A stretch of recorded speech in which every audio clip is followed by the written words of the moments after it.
Hello, hello.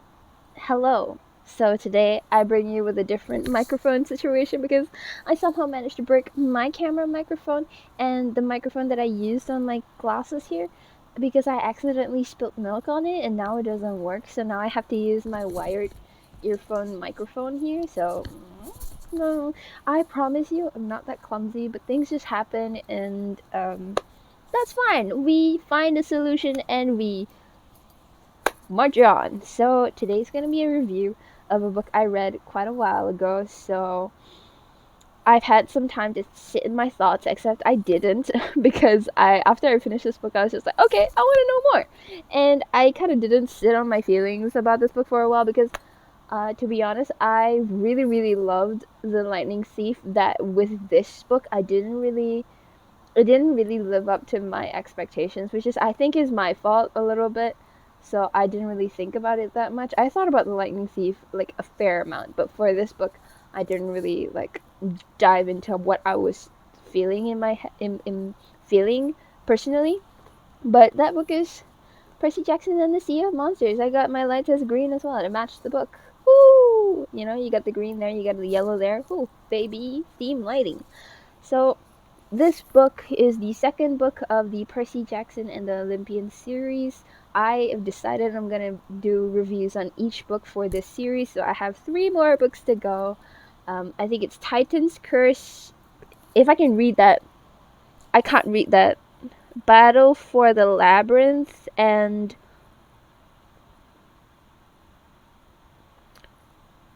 oh, I can't read that.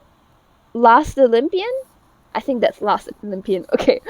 But yeah, so this is the second book. This is the book after Lightning Thief. I've already done the review on that, so if you want to go see it, I think it's gonna be up here. I'm gonna put it as a card or up here so you can go watch it. And my first thoughts about this book, just like my first final thoughts, like my draft of thoughts for this book, is that I like it, but I don't think it's gonna be my favorite out of like all of the Percy Jackson books.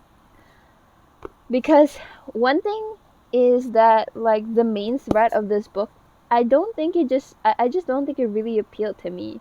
Like when I read Sea of Monsters, I was expecting like, maybe like a more of a horde of monsters, but when we got to the scene of like in the Bermuda Triangle area and they were trying to like fight their way out of it, I wasn't like I was kind of focusing and blurring out. Like when I'm not invested in something, I just kind of lose focus and it's hard for me to like keep track of what I'm really reading.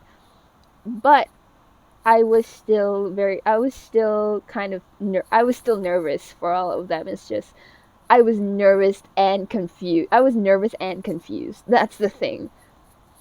So in terms of threats, I don't think that this was really much for me. The threats that I quite liked was not like the Sea of Monsters. Okay, maybe this is referring to all of the monsters they encountered at sea. Maybe, and not just that one scene where the whole ship like goes down. But I'm just gonna say that I think my favorite opponents in this book were Cersei, like the Cersei Spa, and the cyclone at the end. The cyclone that like imprisoned Grover for like a while. I don't remember how many days it was or how long it was, but I really like those two opponents, like the Cersei and the cyclone. But other than that, I wasn't really interested in the other threats. Those are the two that I was like invested in. The Cersei Spa, okay, not like shame for like I 13-year-old Percy did not deserve that, but Cersei kind of popped off with making men into guinea pigs. I don't. She kind of popped off with that, okay? But just 13-year-old Percy didn't deserve that. And I just don't think that she should have toyed with Annabeth either. Like, I just think that wasn't really nice of her. That wasn't really women supporting women kind of thing. So maybe it's not so much of a doing things for women kind of thing, but I guess it was just kind of funny to me. It was just kind of funny to me. And yeah, for Cyclone, I was really nervous during the Cyclone scenes. Like, I felt like the Cyclone was a real threat, and if Tyson weren't there, they could have really gotten into big, big trouble. Like, especially when Annabeth went unconscious, I was like, okay, okay, well, that's not good. That's not good. They're gonna. I knew that there were gonna be other books in the future, so I knew that she wasn't gonna But I was just really nervous. I was just really scared, and so I think that's a testament to the writing, honestly. So yeah.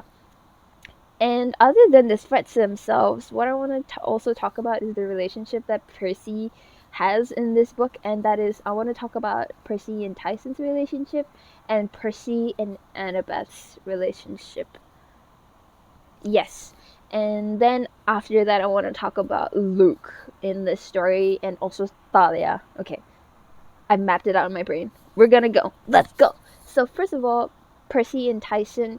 I feel like I understand Percy's feelings of like, oh, maybe this guy isn't actually my half brother. Maybe he's just like, why would he be my half brother? Like, it took a while for Poseidon to claim me as his son, so why is a cyclone, like something that everyone hates, getting claimed so easily and getting claimed like in front of everybody? And I kind of get it, and I understand because he is a 13-year-old boy. We have to face the facts here. He is a 13-year-old boy, so he needs some time to emotionally articulate, and even then I think he emotionally articulated his situation really well for a 13-year-old. So I was kind of thinking, okay, maybe that's not so nice, like in like the middle where he's kind of doubtful of Tyson, but I do also realize that he has tried to protect him. He has tried to stand up for Tyson, and even when like Tyson did get in trouble, and Percy didn't know what Percy assumed that Tyson was dead. Um, he felt like a lot of grief, a lot of guilt, and I just think that the conclusion was well earned, honestly, because it's not like he was against Tyson as like a being, as like a cyclone. It's just that he had to like kind of sort out his emotions for a while, and that's totally understandable. And at the end, I do feel like the siblingship that they have with each other, the relationship that they have with each other is really good, and it's gonna benefit him in the future, and it's gonna benefit both of them, because I do feel like by the end of the book, I am convinced that the both of them love each other and do see each other as brothers, like faithful brothers, like true brothers, even if they are like half brothers. And now I'm gonna talk about Percy and Annabeth's situation. So, as we all know, when we're reading this book, Percy and Annabeth kind of, little sprinkles of like, what is this feeling? I don't know what this feeling is. And it's kind of worrying me. Like, we all know what this is, babes. We know what it is. I think what works about this is that in the first book, they have already established strong friendship between the two of them. Like, they have solidified that the both of them are friends, and that they have each other's wants in mind, they have each other's interests in mind, they have each other's livelihoods in mind.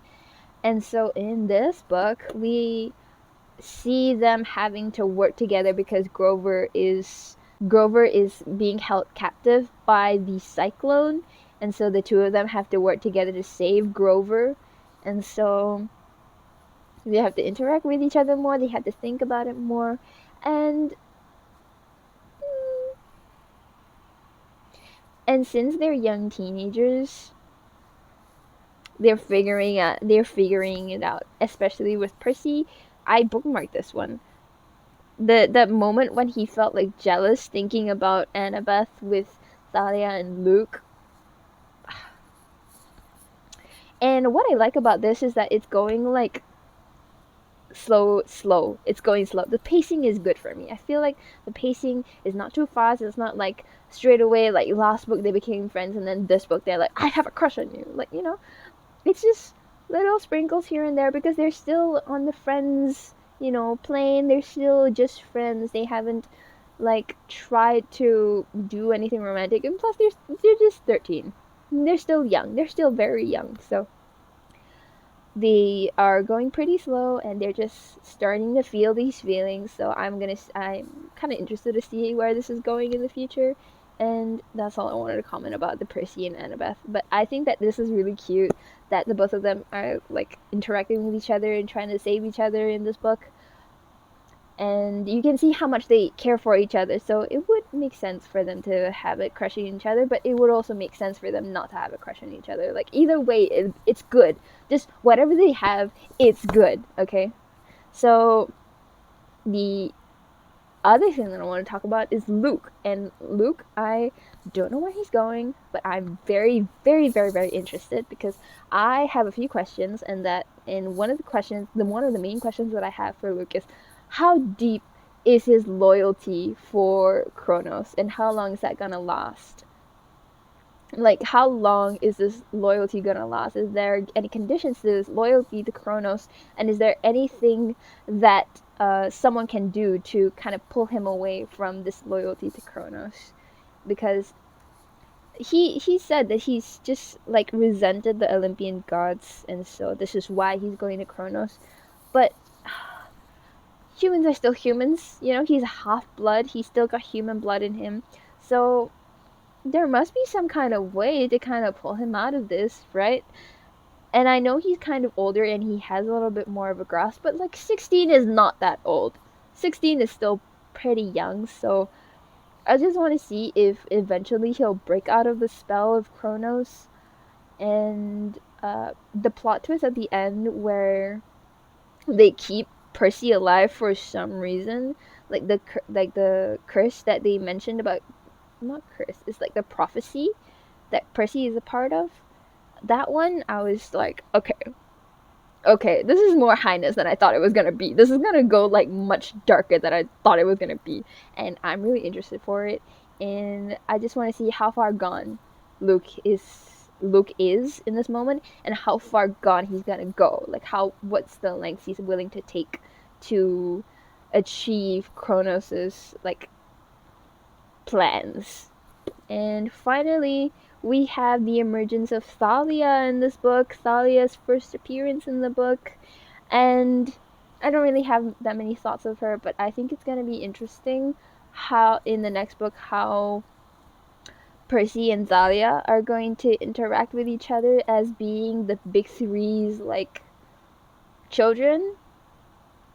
And I wonder if Percy is gonna have the same situation as with Thalia as he did with Tyson, because this is not that it's like trying to accept that they're being brothers or being half siblings, but more of being part of the big three's children, if that makes sense. I feel like it makes sense in my head, but yeah, I hope you understand what I mean. It's like I was the only one as the big three, and you guys told me that Thalia was a tree, and then Thalia's here, Thalia's right here, and we are both the big three children. So how am I going to manage my expectations with that? How am I gonna manage my feelings with that? Because it's turbulent, it's gonna be turbulent. It will be turbulent. So overall, I had a lot of fun with this book, but I'm very sure that this is not gonna be my favorite. This is, for me, I feel like this is just like a nice short book, a part of the series, and it kind of builds up to more things. I feel like this is more of a ramp to go up. Like, Lightning Thief was the acceleration, and now we're going up the ramp. And hopefully, the next book, I think it's Titan's Curse. In Titan's Curse, it's gonna be more ramp and then jump off. Maybe. But yeah, that kind of summarizes my feelings about this book. It's just kind of like a ramp up, and it's building things with Luke's plans, Kronos' plans, Percy and Annabeth's like relationship, and then Thalia, and then Grover being the only satyr to like escape and to be alive to continue on his search for Pan. So I do think this is just a ramp up, and I'm excited for the next book. And I'm not gonna rate this, but I'm gonna tell you it's good, and you should read it, and you should read the entire series because the show is gonna come out next year, and you wanna be there, and you wanna know what's going on, and you wanna know like the foreshadowing and stuff early on. So please go read Percy Jackson because it's gonna be worth your time no matter what your age is. Rick Riordan is an amazing author. He's witty, he's funny, and the books are just amazing. So yeah,